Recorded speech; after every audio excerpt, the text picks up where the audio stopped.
ठाकुर साहब अचानक से शहर काहेला जात बानी? काहेला जात बानी? साला ई छाड़ा ना खारा होई आ ना हमरा घर में लड़का के किलकारी सुनाई दी। ई गांव के डॉक्टर भी नु गुप्त रोग के इलाज करेला पैरासीटामोल खियावता। ठीक है बा, शहर जाते बानी तो छाड़ा के बढ़िया से इलाज कराम, अपने छाड़ा खारा रही। ठीक है तो बात ठाकुर साहब, रउआ छाड़ा खारा हो जाए नु तो अपने ठकुराइन धक्का धोक लइके फेंके लगी है। सार लोगन तोहनी के अपन दुख का सुना देनी, तोहनी हमरा मुंहे में मुते लगल। किनहु के बताइए ना कि हम शहर जाते नहीं इलाज करावे। ना ना हमनी काला कोनो के बतावे जाई। काहे कि रउआ हम खइले नु बा। साले नूने नु खइले बारा, कोई खून कदम तब बुझाई तोहनी के।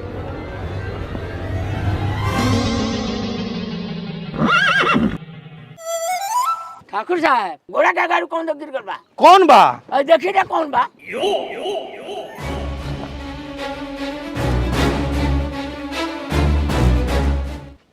चला एक उठा के लेके चल डॉक्टर साहब तो। ठाकुर साहब शहर ना जाम का? हमारा गांव में आदमी मर जाए या हम शहर में गाड़ लिबावे जाए? तोरी बहन के उठा के लेके चल डॉक्टर साहब तो।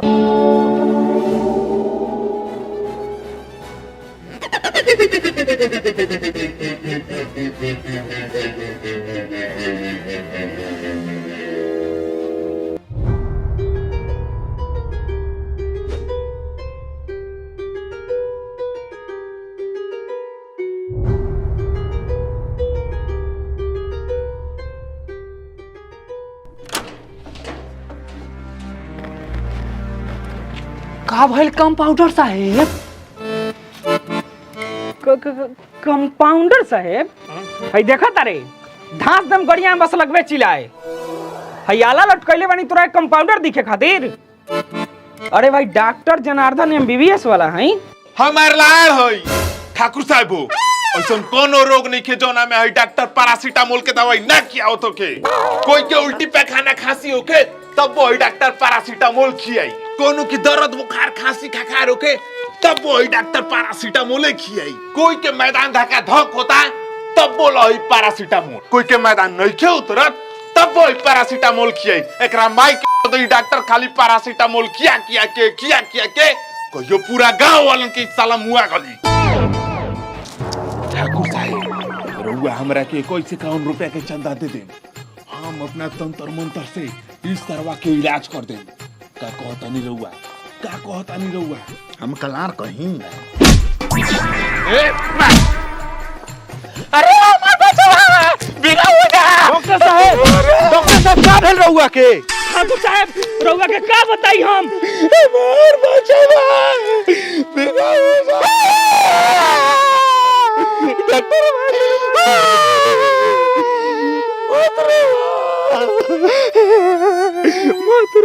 काहे मरले जी? हमरा साथ 3 बार से अनहोनी घटना घटत बा ठाकुर साहब।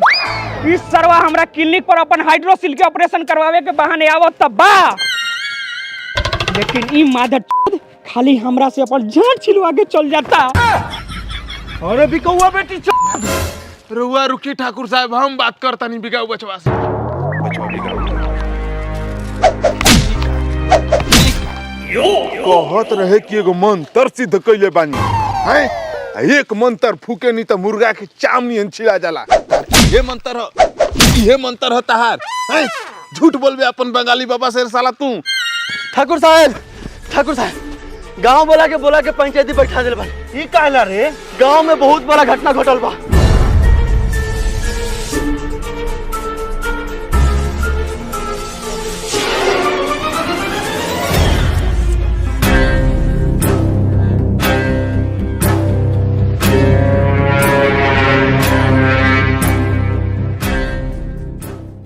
आज के पंचायती एक खातिर बुलावल गेल बा। आज से ना केहू गांव के बाहर जाई आ ना केहू गांव के भीतर आई। काहेला ठाकुर साहब? चल बैठ। तोरे गांव में एगो कीड़ा काटता का रे? पूरा देश में एगो वायरस फैलता। वायरस के मतलब समझलस नु सा? एक प्रकार के बीमारी।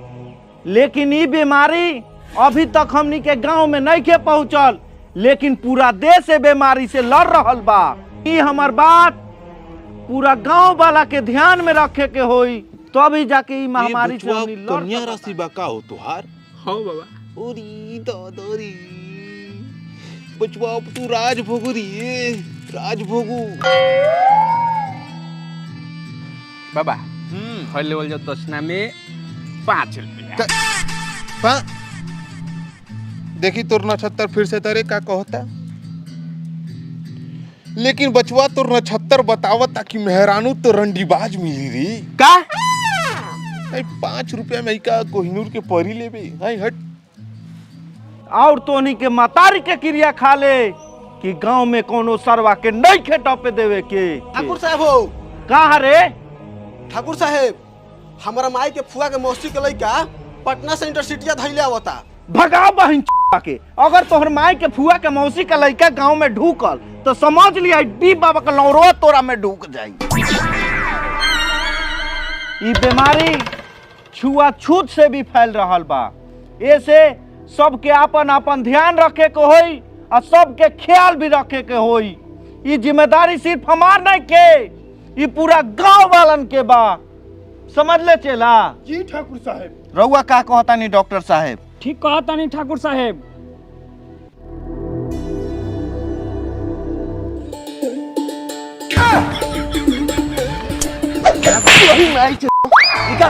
कहाँ कुछ कैले हैं कहाँ कुछ कैले हैं खोरे गाड़ में उंगली घुसा देला कही तरह कहाँ कुछ कैले बा बस पंचायत तही अब खत्म होकता हमरा बात पर सबके अमल होके के चाहे।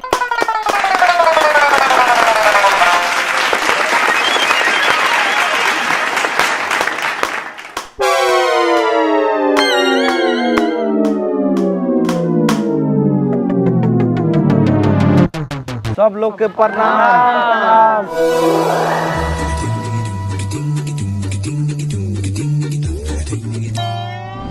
ठाकुर साहेब पंचायत वाला बात हमहू कहे वाला रही रहुआ से काहे कि वो आदमी के बीमारी कुछ अलगे लगता हमरा लेकिन घबराए वाला कोनो बात नहीं है ठाकुर साहेब ओकरा के पैरासीटामोल दे देले बानी हम खा के सुतल होई अभी। डॉक्टर साहब बुरा ना मानो रउरी पैरासीटामोल पर हमरा लार ना भरोसा बा। बस हमरा तो एके गो बात के डर लागता कि ये गांव के बचाई के हमारा बंगाली बाबा बताइए ये गांव के बाबा आज्ञा दी जो ले ले वशीकरण प्यार में धोखा लिंग में टेढ़ापन ढीलापन पति पत्नी का झगड़ा सास बहू का झगड़ा केस मुकदमा FIR चाहे होके मन चाहा प्यार धातु रोग गुप्त रोग गठिया बवासीर बवादी खूना चाहे होके जादू टोना लौड़ा लहसुन सबकर इलाज बा बाबा बंगाली के पास मात्र 14 दिनों में। बस बचवा बस तू हमार उपलब्धि बता के तू हमार जियारा गांजर को दिले बचवा बिगाऊ बस। ठाकुर साहब राउर का विचार बा महाराज है तनी धरी त माई के मंगलिया ये कौन नया नौटंकी बारे। ठाकुर साहब ये गांव के हमार जरूरत बा अब हमार अंतर मंतर जादू तंत्र ही बचा सकता ई गांव के। तो है डॉक्टर का लाड़ चाटी हम का जानी चला जी बाबा हथियार धराऊ रे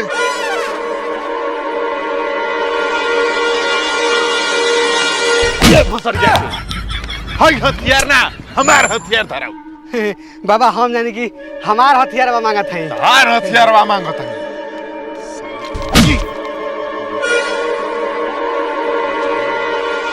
ठाकुर साहेब ई बाबा बंगाली बंगलिनियन के हाथ से का लिट्टी चोखा खइले बा शमशान होखे कब्रिस्तान होखे या चाहे मरघाट होखे ई बाबा बंगाली घाट घाट के पसनेल पानी पियले बा। बस ठाकुर साहब रउआ 51 चाहे 251 के चंदा दे दे हमरा के आ रउआ देखम ई बाबा बंगाली के टोटका तोरे माई के सरा मार बेटी चो चली डॉक्टर साहब। हाय रउआ ठीक ना कहनी ठाकुर साहब हाय पढ़ा लिखल मैट्रिक पास हो जाके मार के कर बदला लेवल जाई कर बदला। चली बंगाली बाबा चली।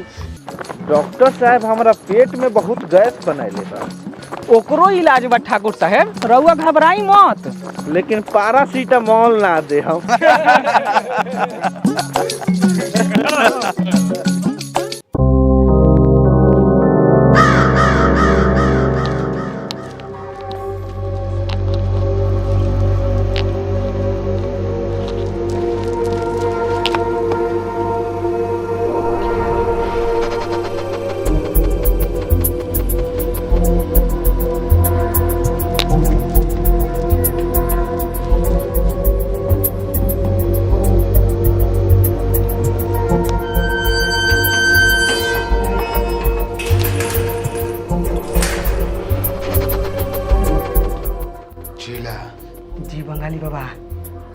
पीछे से कर।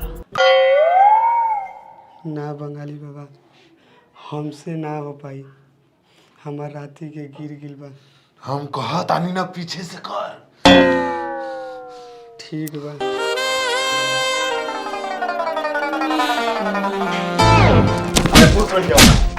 ई करे बंगाली बाबा रोगी ना कहनी पीछे से करेगे। भोसड़िया के जहां एगो मंत्र फूक देनी तबले बान के झाट बन जीवे।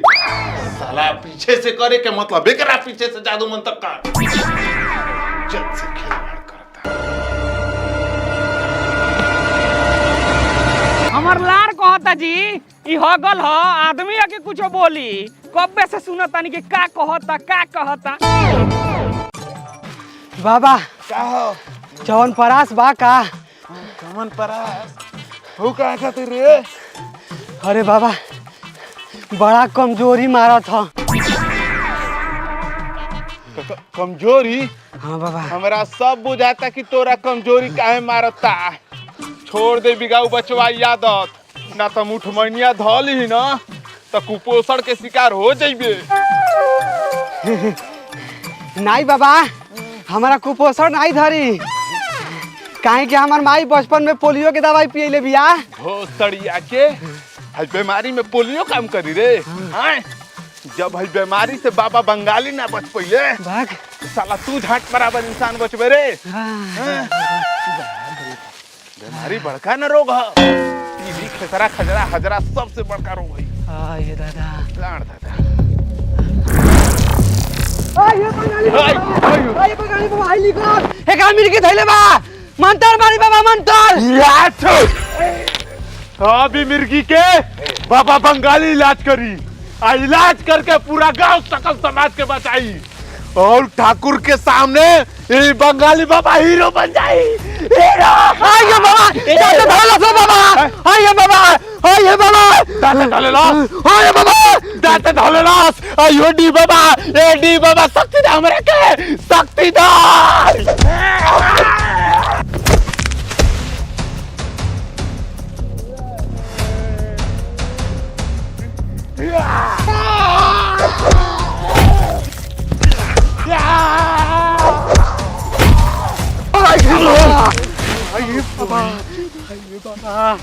बंगाली बाबा का प्राण ले ली।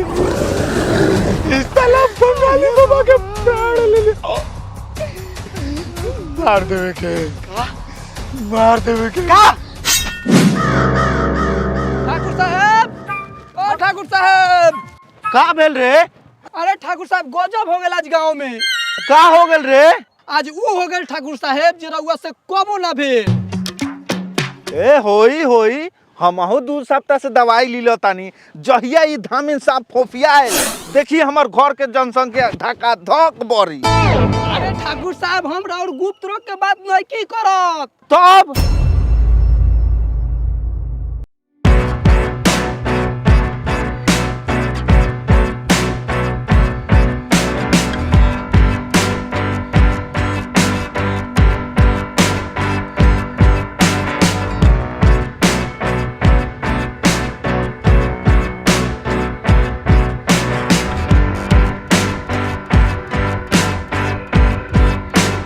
बांसुरी चेला तू देख ली है ठाकुर साहब हमारा के काम खातिर निहुरा के पुरस्कार दी। हमारा के ना दिए का ठाकुर साहब पुरस्कार?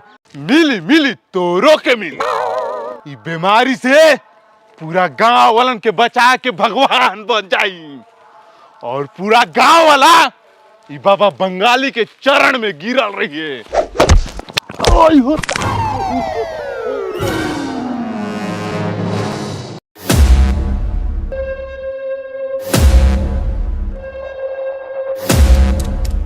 ठाकुर बेटा तू अभी हमार बंगाली बाबा के शक्ति से अनजान बाबे।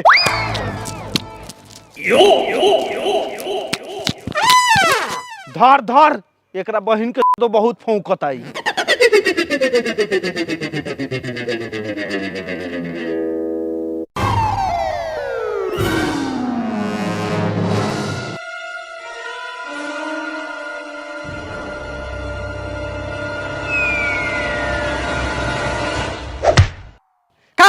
ठाकुर साहब के कथी हो बतिया। कौन बतिया? अरे हो ऊ हौ कौन? अरे जौना का हम आविष्कार कइले बानी। तू साइंटिस्ट बारे ना बिगाऊ ओझा। तेरी माई के चुई। हाय बतिया हौ बतिया बताओ कौन बतिया? साला एक के बात के हिरिस कहले भाई।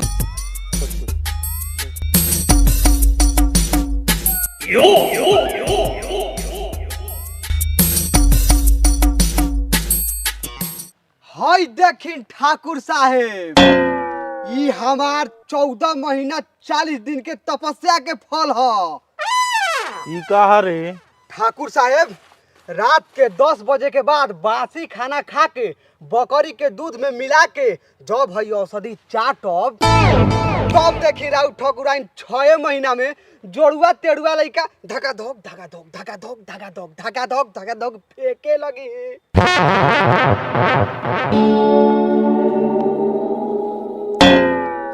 तो ओझा जी आधा एक घंटा टिकी नु। बात महाराज आधा एक घंटा 4 घंटा 14 मिनट 80 किलोमीटर पर घंटा के रफ्तार से हई और गधा घोड़ा नियर दौड़े लगी। डॉक्टर साहब होई तंग पकड़ी तो। ओझा जी हेने चली। ए महाराज रहुआ तो हमर दुखे दूर कर देनी। कितना दिन से दवाई खात रहनी है, चूरन फाकत रहनी है, कोनो फर्के ना पड़त रहलक ह।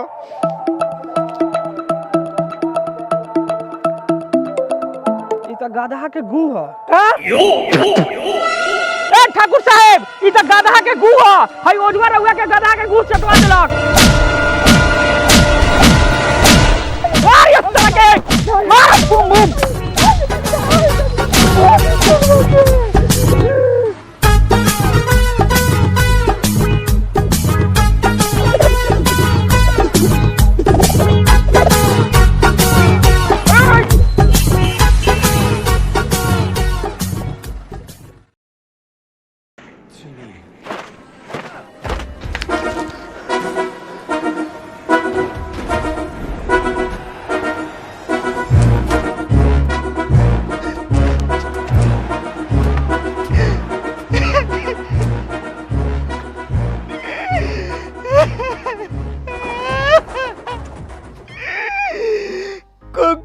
दौड़ा दौड़ा के मरले वाला सने बाबा। कोनो जकुरा नोच के मरले वाला, कोनो निहुरा के मरले बा, बड़ी बार मरले वाला सने बाबा। हम अपन जान बचा के भाग गेली तो ठाकुर हमार किडनी बेच दे रात बचा।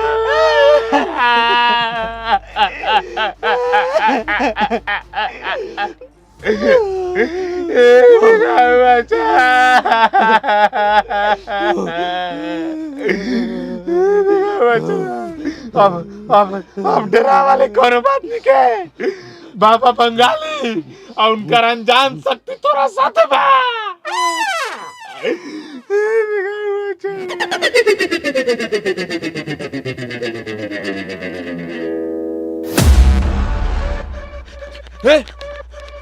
ये बचवा बिगाऊ, बचवा बिगाऊ, ये बचवा बिगाऊ।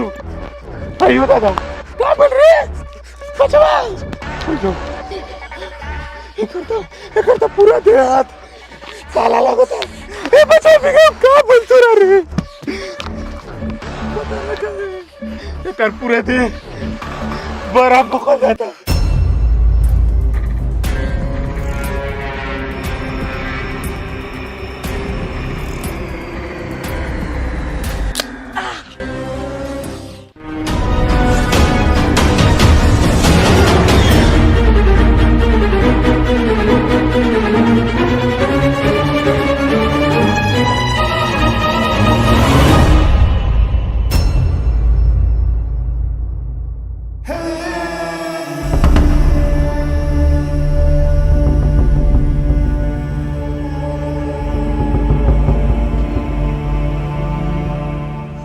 भाई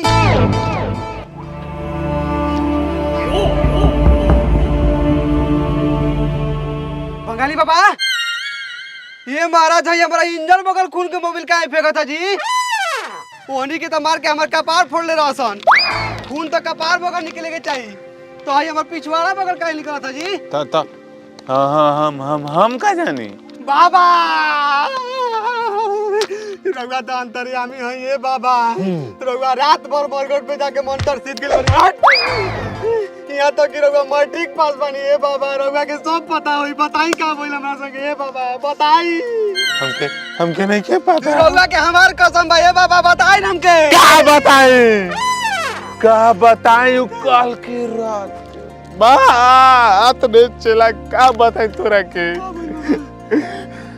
जब तू काल होने से लात जूते खा के अइले तब तुके धीरे धीरे जाड़ा लागे लगल, तोर देह बर्फ बनत गइल। हम का नहीं कहनी, तोर हाथ रगड़नी, तोर गांड रगड़नी, तोर गोड़ रगड़नी, यहाँ तक कि हम अपन औषधि तोरा के चटैले बनी, अपन बनावल औषधि खियाइनी, लेकिन तोरा कुछो ना फर्क पड़ल। फिर हमरा मजबूरी ने एगो कदम उठाए के पड़ल। कौन कदम बाबा? तोरा के शारीरिक गर्मी देवे के पड़ल। शारीरिक? एकर मतलब तू हमारा संगे सेक्स कइले? हां बिगाऊ बचवा, लाड़ बिगाऊ बचवा। हम कोनो लायक आई रे के दे हमरा के गरम करे खातिर शारीरिक गर्मी देले। नाच देती तो मर जीता बिगाऊ बचवा। मर जाते तो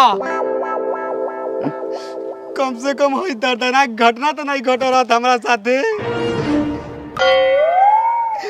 अब के करा के हम अपन मुंह दिखाई, लुट गइल हमार 2 कौड़ी के इज्जत।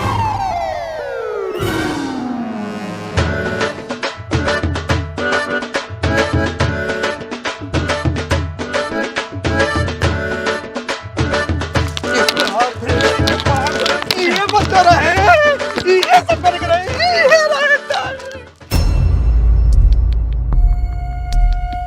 ठाकुर साहब हमरा के माफ कर दही। ये बीमारी के हमरा भी कोनो इलाज नहीं है। काश हम अपना बाबूजी के बात मान के आगे के पढ़ाई पूरा कर लेती तो शायद ही गांव के हम बचा पाती। लेकिन इस साला जवानी के लौंडिया बाजी और 2 टाइम के भुड़की के चक्कर में हम अपना बाबूजी के बात ना मानी और आज ही सब। ठाकुर साहब, ठाकुर साहब, ठाकुर साहब।